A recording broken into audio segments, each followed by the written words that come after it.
if I lay down and I play dead and I stay dead, maybe you'll get sick of being the monster out of my head, under my bed. Think you're something out of my nose. Kembali lagi di Sok Jadi Pandit. Jadi kali ini gue akan kembali dengan pembahasan beberapa pertandingan, review beberapa pertandingan, mulai dari Serie A yang sudah kembali bergulir kemarin, dan juga Premier League. Ya, Premier League ada City berhadapan dengan Chelsea ya di pertandingan kemarin, baru malam ini ya, malam tadi ya, subuh tadi main dengan cukup seru kalau gue bilang. Oke, kita mulai dulu dari Serie A. Di kemarin hari itu ada beberapa pertandingan. Ada Juventus berhadapan Cremonese. Cremonese ini ada di peringkat 19 ya, degradasi ya, kemungkinan besar degradasi. Baru promosi juga di musim ini, dan kemungkinan akan degradasi lagi karena memang secara kualitas itu enggak banget. Nah, Juventus masih tidak diperkuat dengan Di Maria, masih tidak diperkuat dengan Vlahovic, masih tidak diperkuat dengan Paul Pogba, bahkan Cuadrado, Bonucci itu nggak bisa main karena cedera. Ya, jadi dari starting lineup pun ya seadanya ibaratnya. Ya, di belakang itu Danilo, Bremer, Gatti, terus main 3-5-2 by the way. Soule, Fagioli, Locatelli, McKennie, Kostic, Miretti, dan di depan ada Arkadiusz Milik.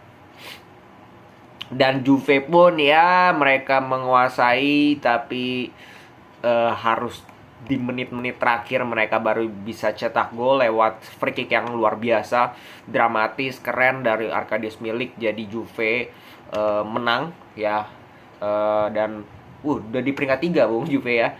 Udah di peringkat 3, perlahan-lahan tapi pasti mereka sudah mulai menemukan posisi mereka kembali di klasemen. Dan sebelum Piala Dunia kan memang track recordnya, penampilan mereka bagus ya, menang terus, sehingga memang ya Juventus juga menurut gue di musim ini bisa aja jadi kompetitor untuk kembali lagi meraih gelar juara, karena jaraknya itu nggak terlalu jauh ya dengan Napoli yang kemarin kalah lawan Inter itu cuma beda 7 poin ya di peringkat 1, dan di peringkat 2 dia cuma beda 2 poin dengan Milan. Otomatis secara persaingan ini masih sangat terbuka bagi semua tim, karena AC Milan kemarin juga menang 2-1 lawan Braga ya kalau nggak salah, atau Salernitana kalau nggak salah. Itu menang 2-1. Milan ya secara overall mereka sangat layak menang dan jauh lebih mendominasi. Ochoa ya, buat kalian yang belum tahu, Ochoa itu baru bermain di Salernitana menjalani debutnya ya. Ochoa ini hampir selalu main bagus ya by the way di Piala Dunia, tapi memang gue juga bingung, sangat disayangkan tidak ada klub besar terutama di Premier League, Serie A, dan juga La Liga yang mengincar seorang Guillermo Ochoa. Dia pernah main di Granada, tapi itu sudah lama juga. Dan habis itu dia ke MLS, dan baru sekarang ke Serie A lagi. Tapi kemarin melakukan 9 save ya Ochoa. Kalau bukan Ochoa, gua rasa lebih banyak bisa kebobolan Salernitana oleh AC Milan. Terus kita ke Inter Napoli. Inter Napoli juga Inter menang 1-0, main di kandang lawan Napoli yang pemuncak klasemen, sedang sangat on fire, tidak terkalahkan di Liga sebelum pertandingan ini. Dan kekalahan ini menjadi kekalahan pertama dari Napoli di Liga ya. Jadi Napoli pun bisa kalah, dan secara permainan overall gua rasa Inter layak menang, sangat layak menang. Bahkan bisa dikatakan gua rasa harusnya lebih dari 1 gol. Kenapa? Terutama di babak pertama banyak sekali peluang yang mereka buang.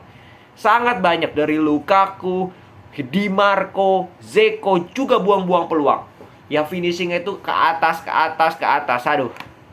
Ya gue kalau lihat kemarin nonton Inter lawan Napoli, itu gue membayangkan di timnas Indonesia, karena begitu banyak peluang yang mereka dapatkan tapi nggak jadi gol. Itu yang menjadi problem. Nah, beruntung di menit ke berapa ini? Di menit ke 56 Dzeko bisa cetak gol lewat heading.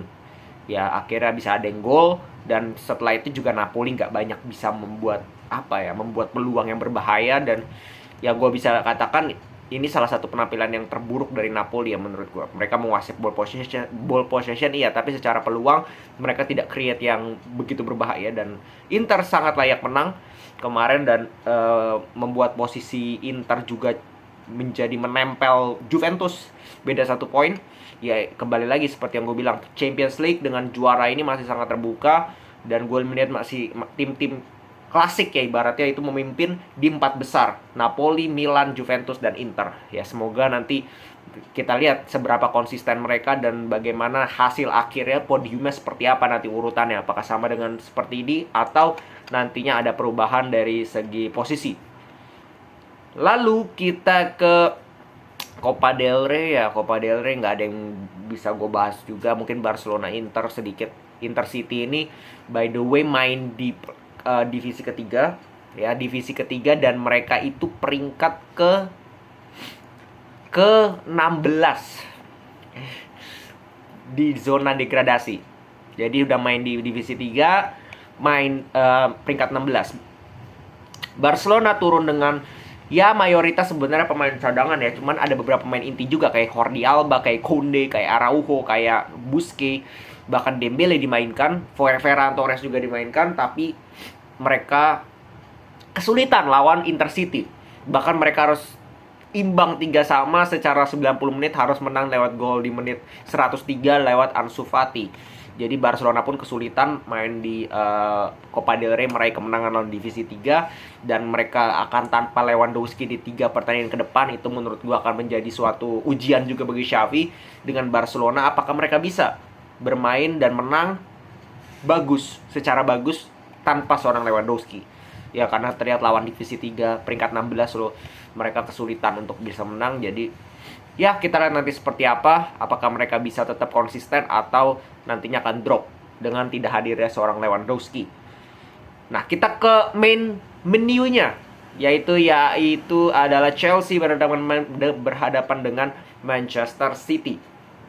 Ya, Manchester City itu butuh kemenangan, definitely butuh kemenangan, karena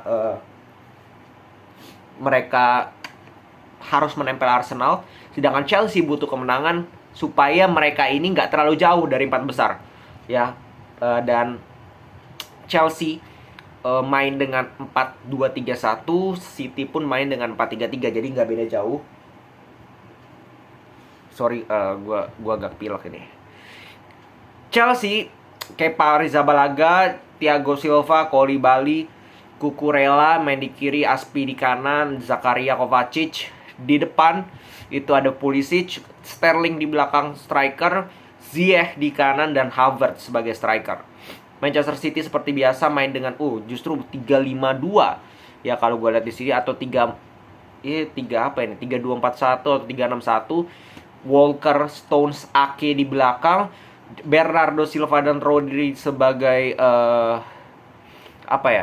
sebagai gelandang. Ya, playmaker De Bruyne dengan Gundogan, di kanan sayap kanan Cancelo, di sayap kiri Foden, dan di depan Haaland. Kalau gue bilang di babak pertama, sebenarnya Chelsea cukup imbang bermain dengan Manchester City.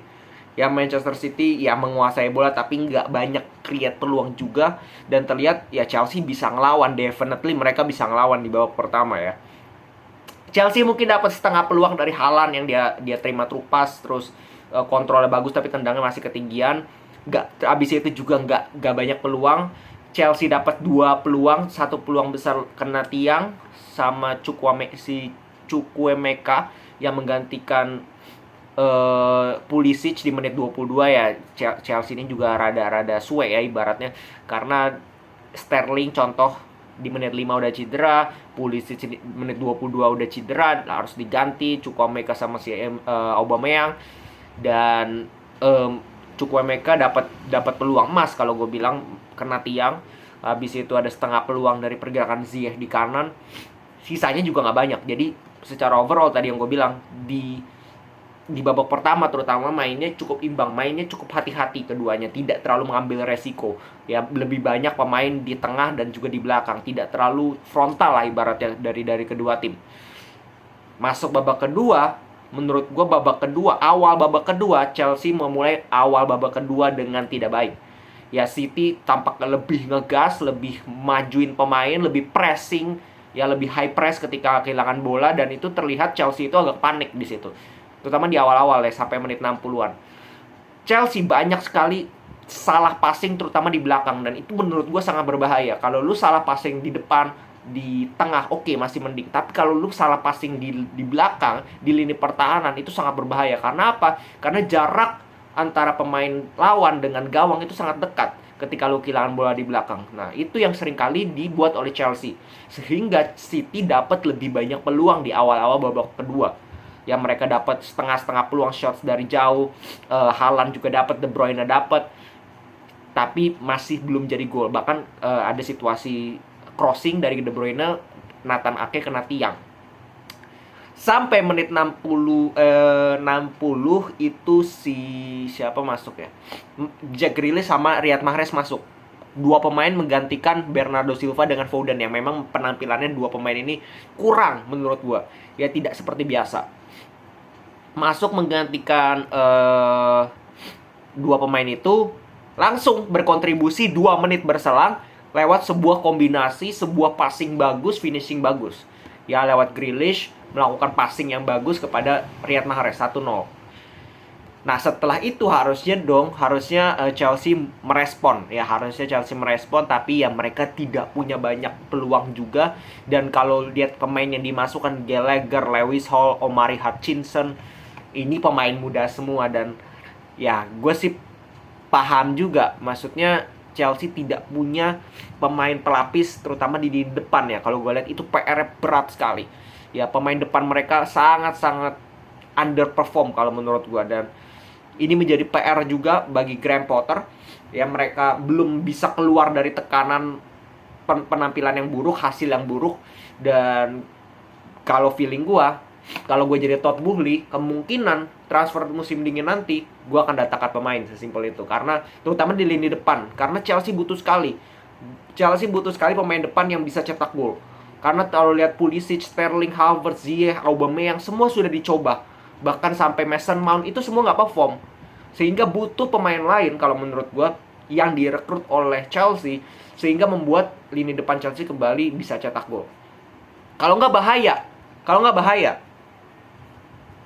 Karena di klasemen, ya sekarang 25 poin mereka ada di peringkat 10. Dan kalau lihat 4 besar itu kan 35 poin si Manchester United, ya beda 10 poin. Sedangkan Chelsea dengan peringkat 18 degradasi itu beda 10 poin juga. Jadi sama ya, mereka itu nggak lebih baik ke atas, tapi justru tengah-tengah. Dan kemungkinan bahkan dengan peringkat 3 atau peringkat 1 itu bedanya 19 poin. Sedangkan dengan degradasi itu bedanya cuma 13 poin. Jadi lebih dekat ke degradasi nih Chelsea kalau seperti ini terus mainnya. Nah ini berbahaya. Ya ini berbahaya. Graham Potter harus cepat menemukan formula terbaik ya. Karena gue lihat di setiap pertandingan Chelsea, pemain yang diturunkan itu selalu beda-beda. Kenapa gue bilang seperti itu? Dan kenapa Graham Potter selalu mencoba-coba banyak pemain? Karena nggak perform semua. Nah ini kan menjadi PR. Kalau lu pemainnya gonta-ganti terus, gimana mau menemukan chemistry yang bagus, mau menemukan performa yang semakin kompak kalau pemainnya aja beda-beda. Nah, ini yang menjadi PR, yang menjadi kesulitan menurut gue dari Chelsea, dan bahaya. Kembali lagi gue bilang, ya kalau Chelsea tidak segera bangkit, bisa jadi mereka akan merelakan tidak main di Champions League musim depan. Nah, sedangkan untuk Manchester City ini hasil yang bagus supaya mereka tetap menempel Arsenal di peringkat 1. Kemarin ada statement press conference dari Pep yang menurut gua agak terlalu mungkin ya dia rendah hati, atau istilahnya dia tidak mau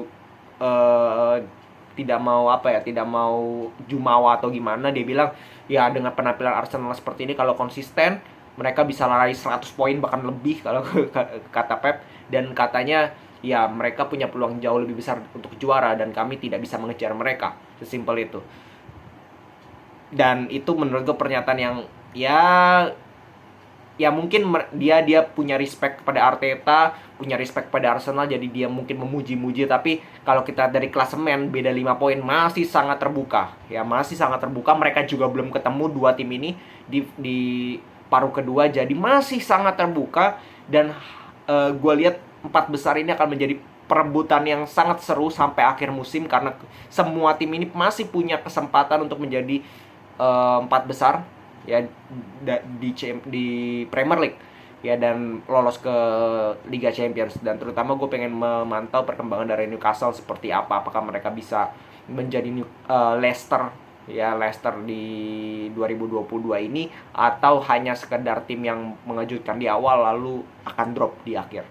Oke, segitu dulu pembahasan kali ini, dan mungkin nanti malam gue akan bikin review juga terhadap permainan dari timnas Indonesia yang akan main nanti dengan Vietnam di sore hari.